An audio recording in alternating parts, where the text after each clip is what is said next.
We have a Facebook message from Lori I want to share with you guys. Okay. It says, my daughter, who is 18, just started her sophomore year of college and was diagnosed with type 1 diabetes on December 23rd, 2025. Wow. Which is not that long ago. Right before Christmas. Yeah. I love listening to you guys every day. I listen in the shower at home. I listen at work. I've caught bits and pieces of Murphy talking about being diagnosed. Where can I listen to more about it? It is nice to hear other people's stories. I appreciate you guys speaking about this. I mean, Lori, of course you do. You are brand new to type 1 diabetes, which is a complete life shift. Yeah.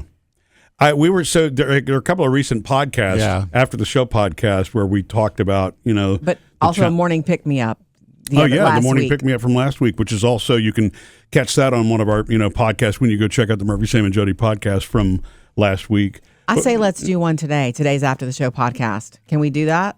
Okay. Well, I mean, let's take everybody through your diagnosis, Murphy, how old you were. Let's just say how young you were. You weren't a child.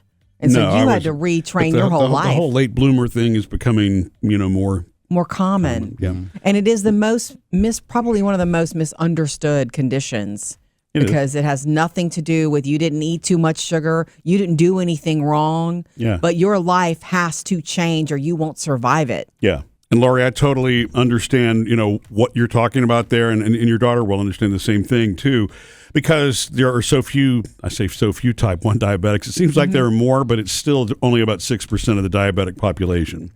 And so that means 94% of what you hear out there really pertains to type 2 diabetes, diet, and those kinds of things. So when you're kind of like on this own little island, you need other people who experience the same thing to really connect. As much as I love Jodi, she's my best friend. She's my everything in my life.